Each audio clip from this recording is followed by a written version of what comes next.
being with us here on Talk Pittsburgh this afternoon. And what a fun throwback. Mary is joining me. I'm so excited. I know, it's been a while. It has. It's Heather and Weather again.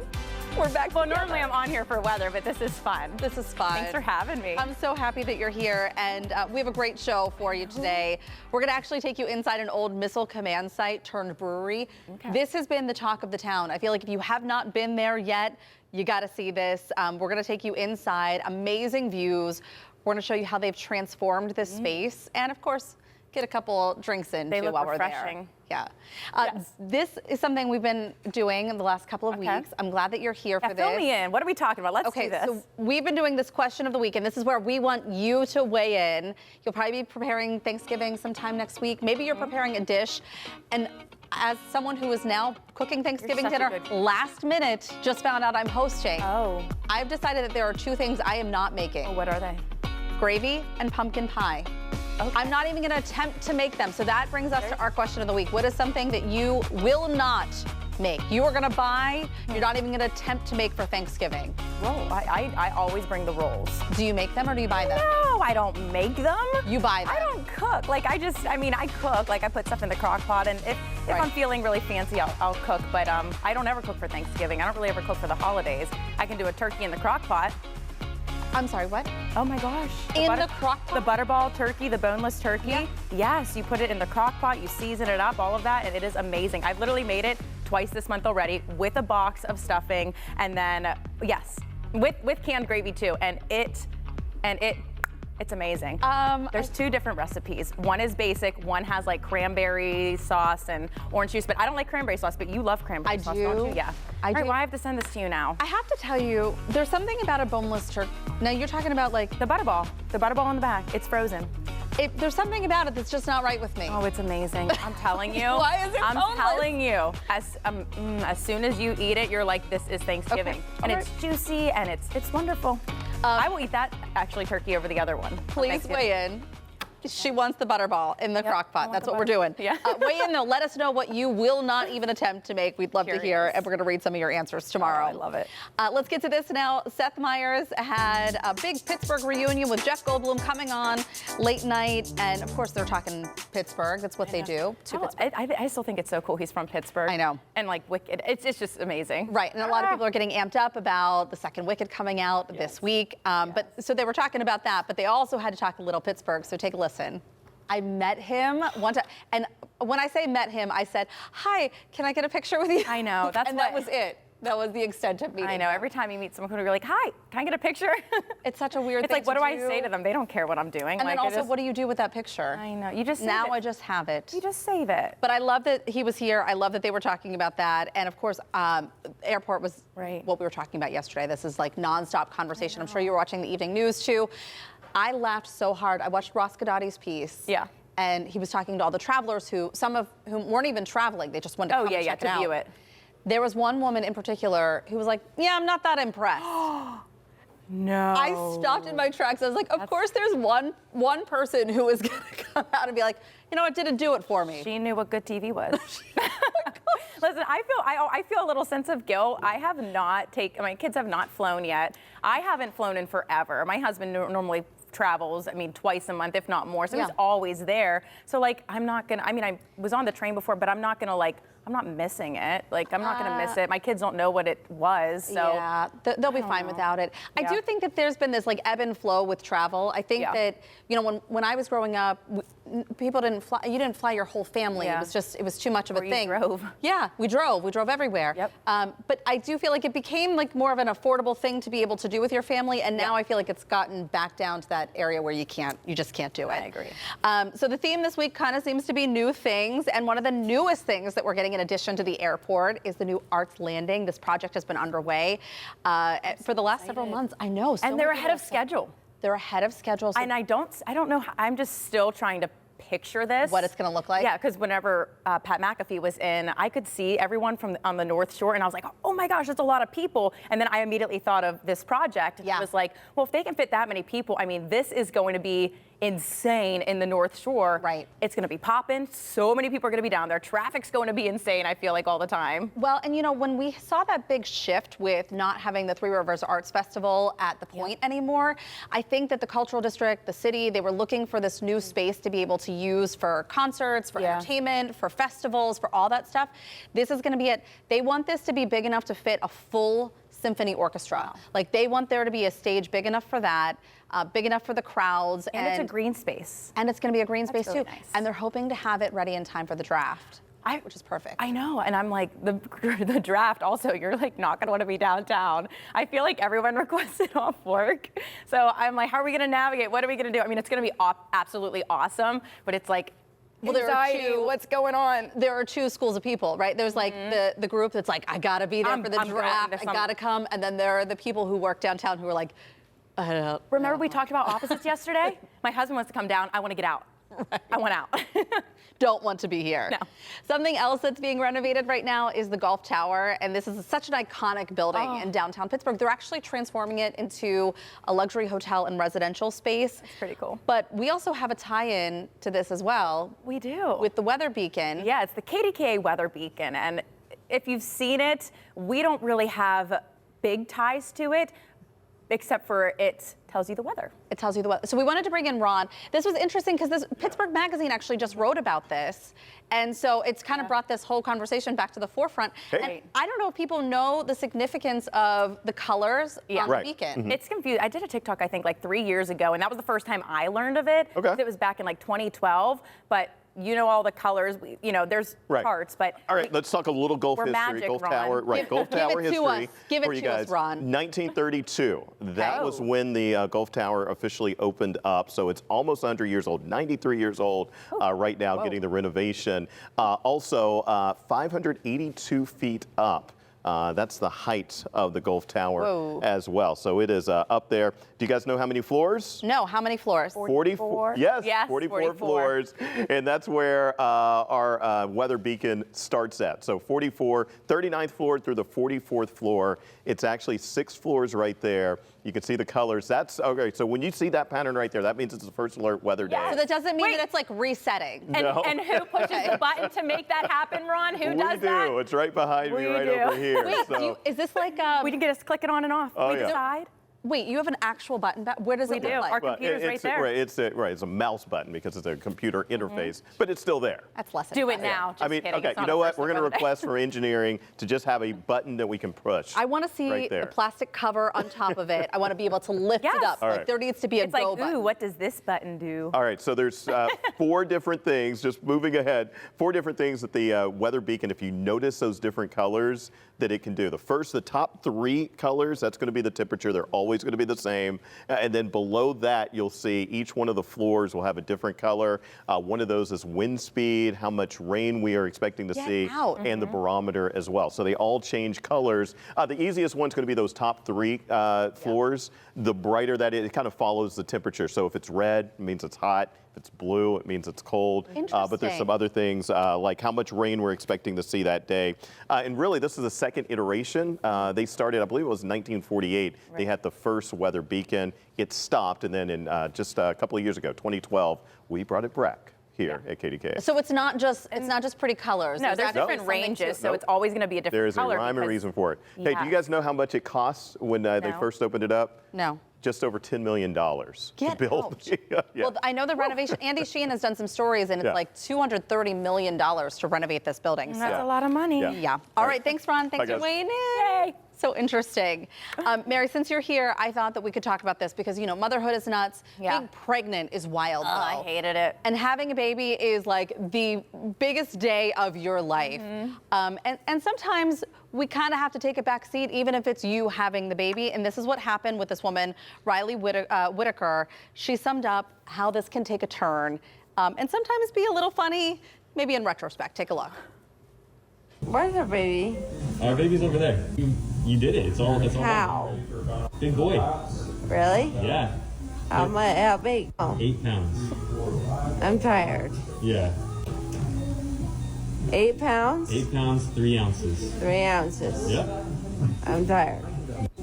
I'm tired. Are your belly I looking a can lot better feel my now? lips moving. Our baby is here? He's here. Really? When did this happen? This is my baby? That one's yours, yeah. Really? Yeah. This is my baby? Yep. Wow.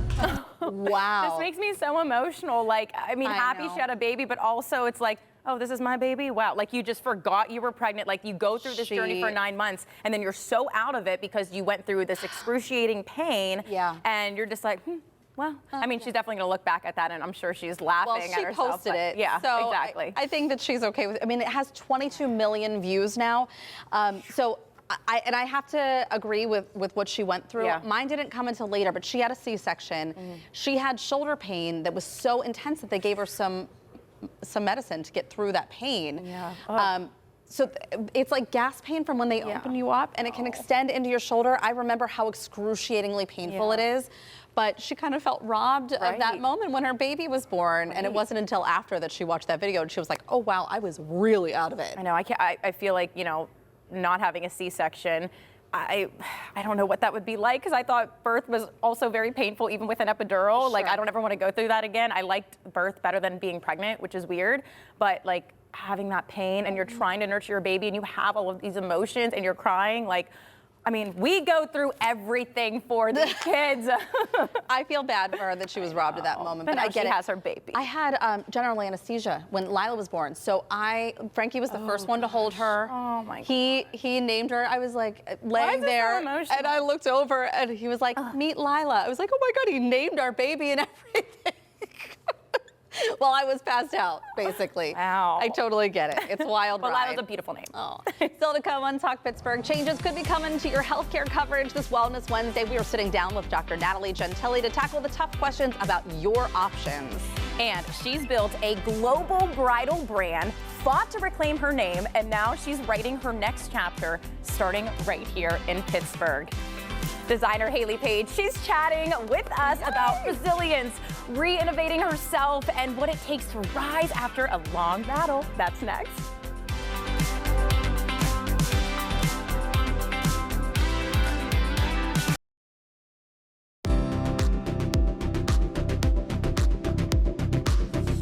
Well, it's not often that a name can be both a dream and a battleground, but our next guest knows that story all too well. And after 4 years of fighting for the rights to her name, social media, and creations, bridal gown designer Hayley Paige is reclaiming her identity and her light. So much of life probably tries to dim that. You can kind of decide, I know that that is going on, but I can also still feel like myself, and I can still hopefully dazzle women, because that is something that I believe I can do. It's a special thing to be able to hold on to that. We are so happy to have Hayley joining us today on the show. Thank you for being here. Oh, thank you so much for having me. It really is a treat. And before we get into the next part of your journey, which it takes you to Pittsburgh, we wanted to share this moment that you shared on Instagram that signifies this next chapter. So take a look. I never thought announcing myself would be an announcement in itself, but today it is, so here it goes. I am Hayley Paige. I remember this day. Oh. It was such a moment that signified, like, yes, I'm back, I'm here, this is me, this is what I'm doing. Right. Tell us what it's like to get to this point now where you're on tour with your gown designs and back at it. Yes, it has been so surreal, and through art and through my craft, I feel like I've really just discovered more of who I am, and it's allowed me to connect to women more, and it's just brought a lot of purpose to my life. So to be allowed back and doing what I love, can't ask for more. And you never lost your spark for the joy of designing wedding dresses. Even though you couldn't, you still were drawing designs and doing all that, because no one can take that away from you. Yes, and I fell in love with the craft all over again in those unseen hours. Did you find in any of these dark moments where you weren't able to hone in on your craft, where you weren't able to be who you truly wanted to be, that there was something new that came out of you, like a strength, a resilience, something? I would definitely say that there's less fear of, you know, when you lose so much. I couldn't use my name, I couldn't practice my trade, I lost access to my social media accounts. That's crazy. So it was really like this trifecta of things, and it made me a lot more bold and secure that no matter what happens, there's a way forward. And, you know, victimhood is not a place where I feel like I operate well. And so I still felt like I can't be jaded by this experience. I'll let it shape me. I'll let it make me into a stronger person. But for her, my muse, the bride, the support system I've had, you know, she was expecting out of me. And that was just such a nice, empowering thing. I know, and you just handled it with such grace. That was so amazing about it all. I felt it all, the glitters on the gram, and you really did it. So I love your dresses too. I think we all do. I just want to get married again to wear a dress. Well, and let's talk about this showstopper. What did you bring into studio with us? Obviously the most colorful one I could think of. It's beautiful. Tell us about the design. So this is actually called After the Storm, and she symbolizes really the journey of going through a tough period and realizing that, you know, you don't get the flowers without the rain, you don't get the rainbow without the rain, and she just kind of represents that coming back and that restoration of the Hayley Paige DNA. It's gorgeous. I love color. I love playing with color. Everything is always offered in ivory. You're speaking to a meteorologist here when you're talking about this, and you have a dress that you refer to with clouds. Yes. I'm like, can I please just wear this? You can. You can wear it to the grocery store. Oh my, okay. There are no rules. Beautiful. Did you find that with this, your newest collection, that you really wanted to lean into the journey that you went on? Absolutely. I think a lot of times, you know, life imitates art and then art imitates life. And so you have this amazing inspiration that is in fact limitless. But for me, what's really great about being a designer is that I get to have a really specific point of view. And then I get to have this follow through. The girl that wears the dress, and then it becomes hers. And it's her dream then. Yeah. Do you have like a dress that's just like your absolute favorite of all of them, or do you have multiple? It's multiple. It's so hard. It's like picking a favorite child. right? You know? I know, right? Well, so while we have you here, let's talk about the event. So you're on tour, you're stopping in a bunch of different bridal boutiques, and so that's what brings you to Pittsburgh. Yes, I am here for Bridal Beginning, and we're doing a special event tomorrow evening from 3 to 7, and then there's VIP appointments. We're saying yes to some dresses. Oh, wonderful. So, yeah, first time in Pittsburgh as well. It's your first time here? Yeah. Well, we're so happy to have you here. And we know that there are so many lucky women out there who are going to walk away with one of your dresses and just be so happy. You'll love Bridal Beginning too. It's wonderful. I've been there. I got my dress there. It's wonderful. Oh, I love that. Congratulations to you. And just thank you so much for spending some time with us today, bringing in this beautiful dress. Mary's going to try it on. Oh, Thank I know. you. I know. We need to play dress up next time. Oh, I It's know. So crazy. Oh, so amazing. And if you would like to meet Hayley and check out her new dress collection, she will be at Bridal Beginning tomorrow from 4 to 7 in the evening. And we'll have a link for that event as well as Hayley's social media pages on our website. Coming up on Talk Pittsburgh, putting a tropical spin on holiday cheer. Find out how to make a festive, rum-kissed favorite straight from the home of the next Super Bowl halftime headliner. That's next.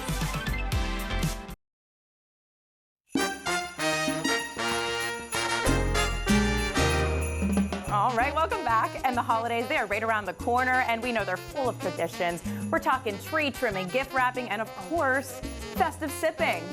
But instead of reaching for the usual eggnog, why not say salute with something a little more spirited? Coquito has been warming hearts in Puerto Rico for generations, and the folks at King Fly Spirit have made it their seasonal specialty.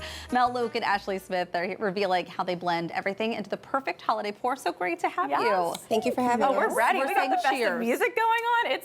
It's happening. So tell us a little bit more about what Coquito is. So coquito is little coconut, and this is a traditional Puerto Rican drink. It does date back to a Spanish eggnog, but they used rum and coconut milk, so local things, to tweak that a little bit. So it's a really great alternative. In the 1950s, it really came on the market because condensed milk was introduced onto the island, and that is basically what we have today. So that's what we know coquito. Okay, interesting. No, I mean, normally I'm just like, hey, I just want to drink it. I don't know any history about what. I know. So why do you choose to sell this at King Fly? This time of year? For King Fly's brand, we really lean into the international traditions of spirits and the cultural, recognizing Puerto Rico is a U.S.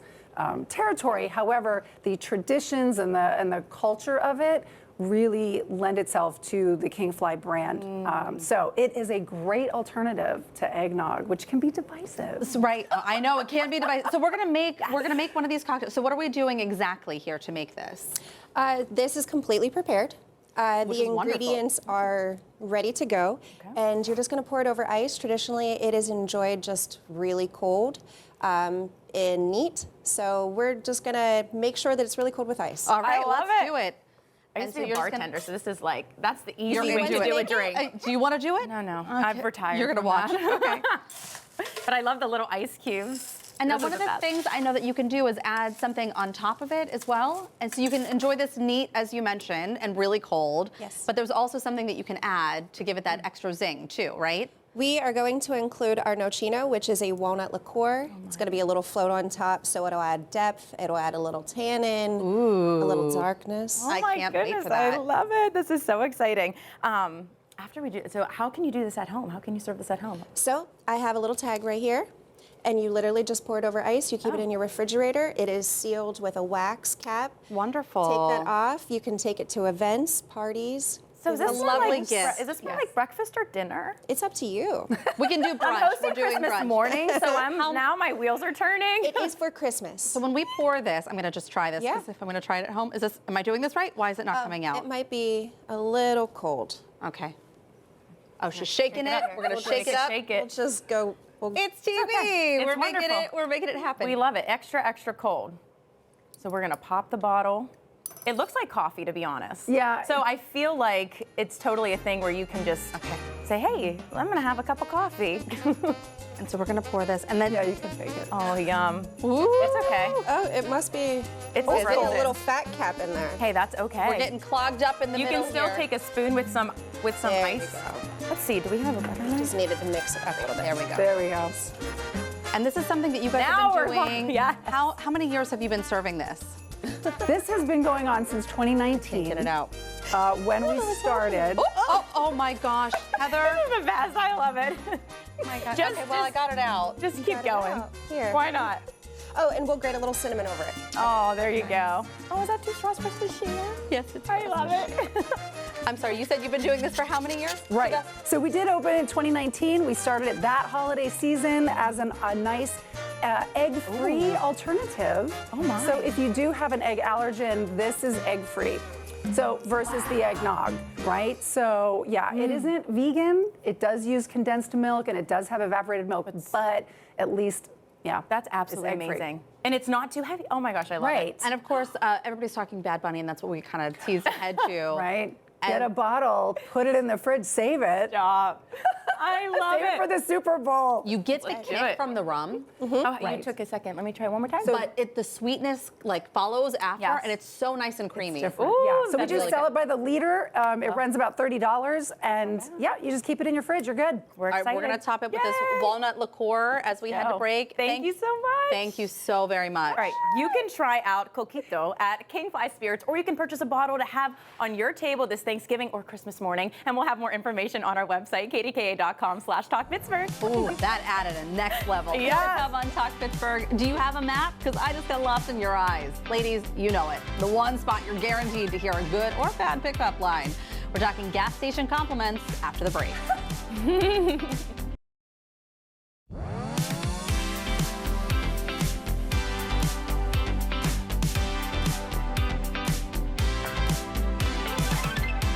Welcome back. Well, let's face it, sometimes we just need to hear a compliment. And even better yet, when it comes from the person we love the most. Right, that's where it should come, right? I think so. But why is it those feel-good statements come from the most random people at one place in particular? Take a listen. Are you gonna call her beautiful today, or does she need to go to the gas station? I mean, because those gas station dudes, they're undefeated, right? You could have just told her she looks nice before going to work, but no, you didn't. And so now some man in a high-vis vest with 2 teeth and 0 shame just called her gorgeous while buying a Gatorade, and her confidence is fully restored. Okay, it's not that she needs validation, all right? It's that she shouldn't have to get it from a guy whose primary skincare routine is motor oil. Okay, bro, just compliment your girl. Okay, women remember compliments like men remember insults. There you go. Why is it? I don't know why that is. There's something, it could be 6 o'clock in the morning, 8 o'clock at night. That is Davide Di Piero, author of The Letters I Never Sent. He also has a huge following on social media. And he does a lot of these videos in his car where he's just making these like funny statements that are also so relatable. Do you get approached at the gas station? Because I do not. Okay, so I have to say it has slowed down now that I'm a little older. Oh. But I do feel like some of this stuff used to happen at the most random place. You're inside, you have no makeup on, right? Basically in your bathrobe. Oh, it's always at the grocery store. Yes. And if you ever see me, I don't mind if you come say hi to me at the grocery store. I'm usually a hot mess in a hat, you know, glasses, whatever, no makeup. But everyone's like, oh, I don't know if I should say, no, come say hi. It's fine. Yeah. But you don't need to tell me I'm beautiful. I just don't know why it's that, you know, it's like that weird. Right. Shooting the shot at the gas station is like such a thing. I don't know why it is. I always just go into my car. Like I pump my gas and then I just go sit in the car. I don't like to stand outside. I don't want to hold the nozzle. What happened to the days where our husbands just go get us gas and we don't have to do it?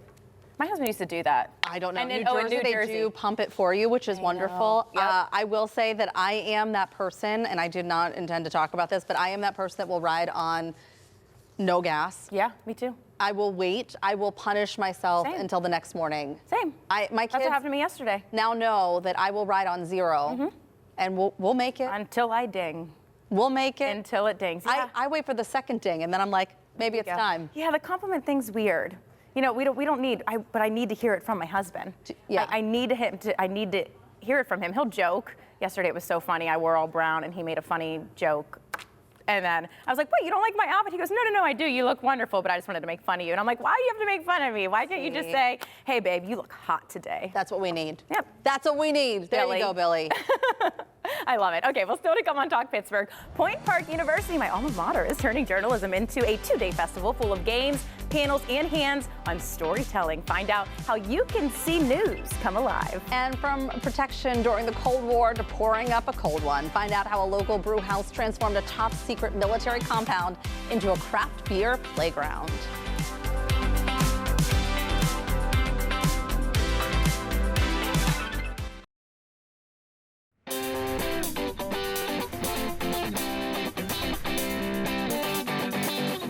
It's just about time for happy hour, which calls for a toast. And Grist House has the perfect spot for your post-work hangout.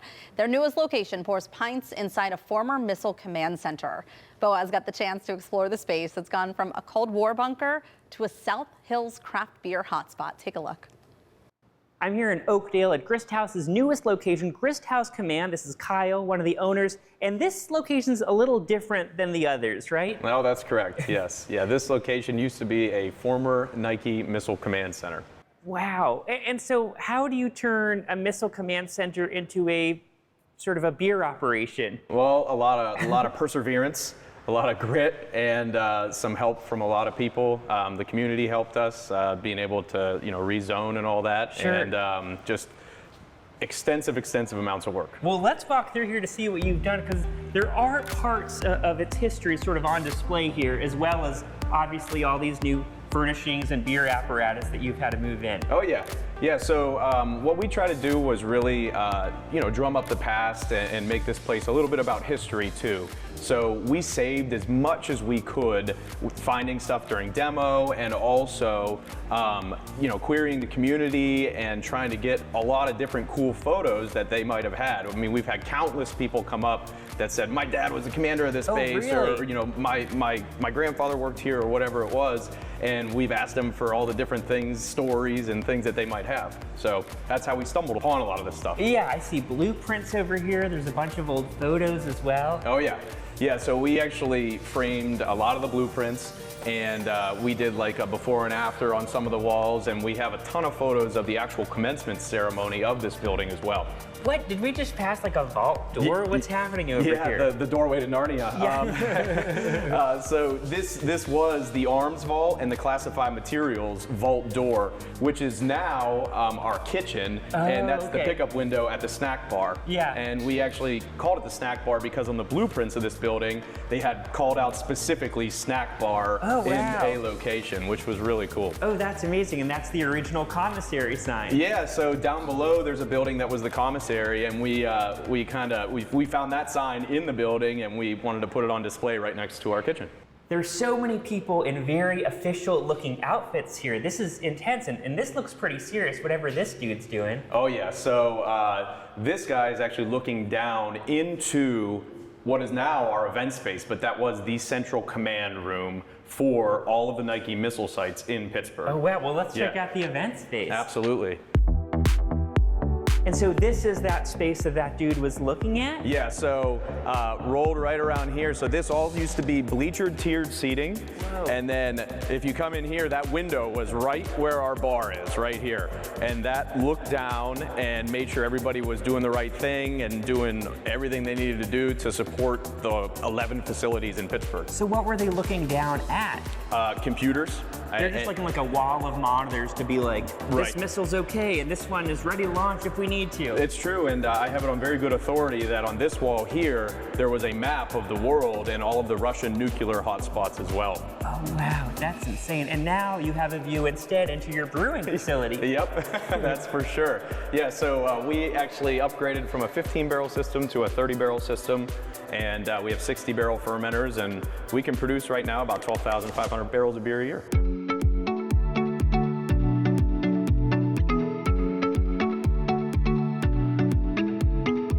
And to boot, you also have an incredible roof deck, and not just one, you have 3 decks. Yes, yes. So whenever we've got the building, we knew that we had to show off the view. Yeah. And there's no better way to showcase it than a rooftop deck. Absolutely. And yes. though most of this property is decommissioned, that facility over there is still in operation. Yep, that's correct. So that's an FAA radar ball, and so it monitors all mid to low level radar from Cleveland to New York, and it's still active and it still runs 24/7.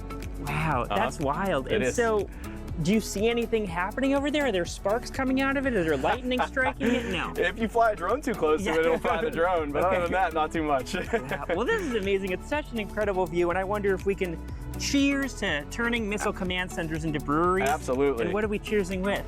We're cheersing with our flagship Hazy IPA, Hazadelic Juice Grenade. All right, sounds good to me. All right, cheers again. Thanks so much. Yeah, you're welcome. Thanks for being here.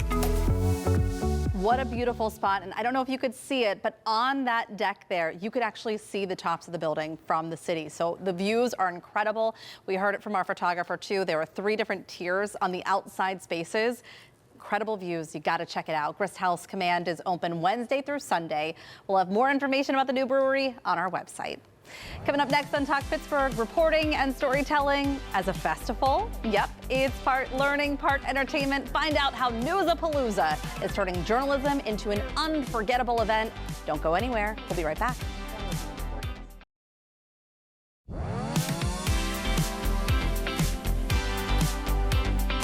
Do you ever wonder what happens behind the headlines? This week, Point Park University is celebrating the people who make local news happen at a 2-day festival called Newsapalooza. Oh, and here to give us the inside scoop of what to expect are co-coordinator Alexis Mateer and MC Nick Tomarello. So what exactly is Newsapalooza? That's a great question. Newsapalooza, it's a celebration of local news and nonfiction storytelling here in Pittsburgh, but really for southwestern Pennsylvania. I always like to say that when people think of the news or the media, you know, they may think of national and politics, love Gayle King, but you know, local news is the most important. It's where you learn about the community and what's going on. And yeah, so Newsapalooza, ton of fun events there, workshops, people talking, so it's gonna be great. Yes, there will be music, drinks. Thursday is our big kickoff night. We will be having a performance from Emmy-winning artist Frizzy. Oh, there yes. we go. Yeah. And we will be selling merch. It's an opportunity for students to network and meet the people who are changing and shaping our news region. Right, that's wonderful. And so we're seeing a little bit of video from last year. This is the 2nd year for Newsapalooza, so it was such a success last year, bringing it back. You also brought in some merch here that will be available for people to purchase. So tell us about what some of the stuff that people will be able to get. Yeah, so I do want to give a big shout out to our designer, Olivia, and our vendor. We have been in contact. The merch is awesome. We have our beanies, we have Newsapalooza socks, we have our shirt, support local news, and we also are featuring our Stanleys. Wonderful. And all the proceeds will benefit a fund grant for collaborative reporting for all the through the Pittsburgh Media Partnership with all the news outlets. So Why is this so important for you? You know, why is it so important for the community to know about this and attend? Yeah, I mean, a lot of people want to be active in their community, and I think, you know, when you're interacting with news and journalism, you see the final presented product, right? There's a lot of reporting that went into that, investigating and talking with other people. So getting to sort of step behind the scenes as a community member and really be engaged with the local journalists who are living and working in your community, it's the most important thing. And the theme this year is AI, which we know has Yes. been dominating headlines in so many different ways. There will be different speakers talking about this issue too? Yes, so we are having a wide range of speakers, brilliant thinkers. We have Natalie Dyer. She is the Director of Special Planning and Projects of Axios. Oh, yeah. We will be having Lewis, some people from KDKA, your co-workers, and we're also will be having people from the community as well giving their input. There will be a Kahoot game detecting if you can spot which is AI or what's real. Well, I'm glad that you brought that up because since the theme is AI, we're actually going to play a little game here. Okay, let's do it. So, and Mary, you're going to play along. I'm going to quiz you guys. Yes. So the first question is, we're going to show an image. These two people, are they real or AI?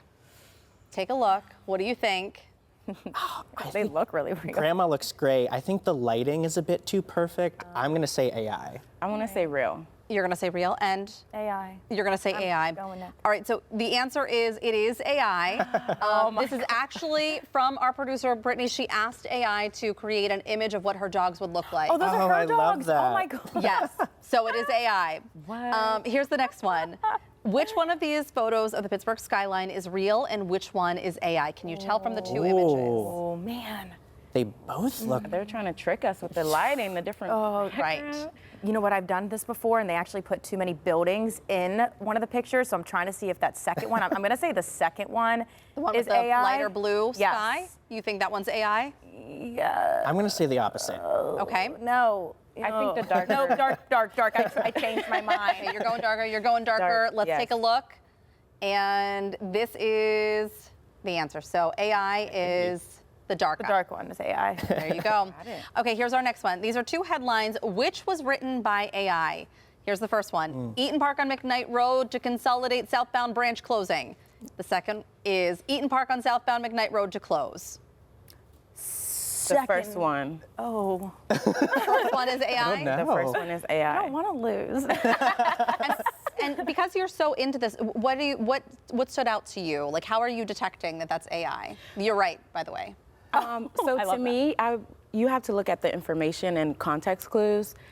Is this realistic? Is this something that the journalists or news stations will put this out for us to read? So being a journalist and being mindful, I just like to use my context clues to see like what is AI and what's not. Well, it's how we speak as humans, right? If you're trying to pick up on the humanization of it all, right? Exactly. Get it. That Thank was you good. both so much for joining us. Yeah, I'm an thanks for having ad-libber, us. so, you know, you win. That's great. I love it. Okay. Newsapalooza is so exciting. Okay. It'll be happening tomorrow and Friday at the Center for Media Innovation at Point Park, and you can find more information on our website. Still to come on Talk Pittsburgh, we are tackling the future of health insurance with Dr. Natalie Gentili. It's a Wellness Wednesday you won't want to miss. It's coming up next.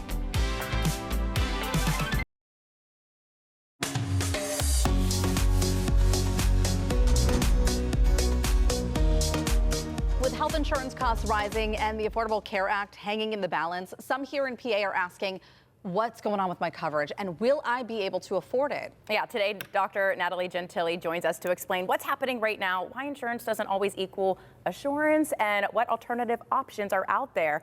I don't know much about this, so I'm so interested to hear because it sounds a little confusing, but also it sounds like some people might be in trouble.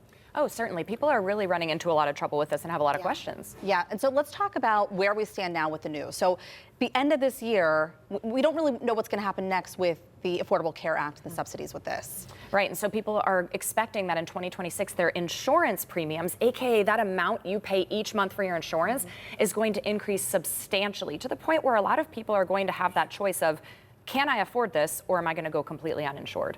Wow. So why does having insurance doesn't always equal assurance? So what do you mean by that? Yeah, so health insurance, I think people automatically think that makes you healthier. That means you're going to have access to care. That's not always that, right? Like, you're not always going to have health assurance just because you're insured. Because what happens is people still pay for their health care. They're paying co-pays. There are a lot of hidden fees that people aren't able to plan for. And the other big issue we have in our country is access. So just because you have health insurance doesn't mean you can access a doc in a readily available way, right? You see people waiting 6 to 12 months to get in. Right. If they're out of network, if they're in network, if you're paying the right amount, if you're with the right plan. There's so much that goes into this.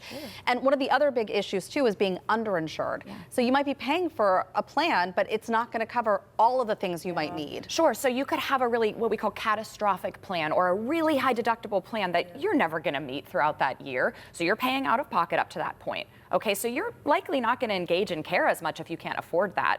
And then if you have another way that you can be underinsured is you may have doctors that you've seen regularly, but because of this new insurance plan you have, you can't go to them anymore because they don't play well in the sandbox together. That's underinsured then. You know, I feel like we had this sweet spot for maybe a little while, although people were still paying a lot out of pocket for insurance, but people were seeing their doctors regularly. I mean, I remember 10, 15 years ago when we were seeing astronomically high bills that were coming in, hospital bills that people were paying. Like there's always medical bills. No matter if you have insurance, there's always medical bills to pay. Are we kind of heading back in that direction where we're going to see people either not choosing to get coverage or winding up with these, you know, these things that could bankrupt them? I'm afraid so. I mean, medical debt is a public health crisis that I think a lot of people don't talk about enough.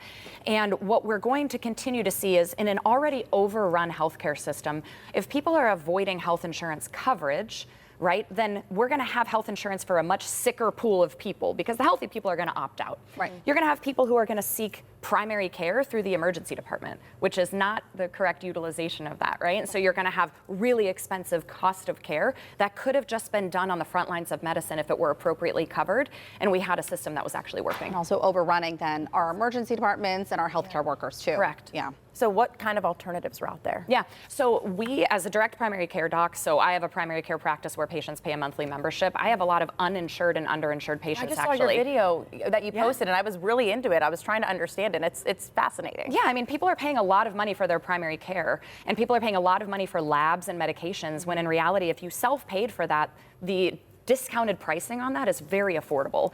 And so a lot of people are reaching out to us now more than ever, actually for our direct primary care type model because they want a doc that they can access, have a great amount of time with and a relationship with. And that pairs really well with that high deductible plan for those catastrophic things that we can't really plan for. And I want to talk about what we can't plan for because I think that people need to be asking the right questions right now. So what should they be asking? What should they be looking at right now? Using health insurance for your primary care is like using car insurance for your oil changes, right? Like we don't do that. So primary care in and of itself should be separate. These catastrophic things are really expensive treatments like cancer treatments, for example, surgeries that you need, emergency department visits. These are things that are extremely expensive and insurance can be helpful for. It needs to stay out of primary care though. Yeah. Okay. Really interesting stuff. Thank you so much, Dr. Gentile. Us. A lot more coming down the line from this, but thank you for this conversation. And if you are interested in learning more about direct care physicians of Pittsburgh or Rebel Wellness, you can head to our website, kdka.com/talkpittsburgh. And we'll be right back with a look at tomorrow's show next.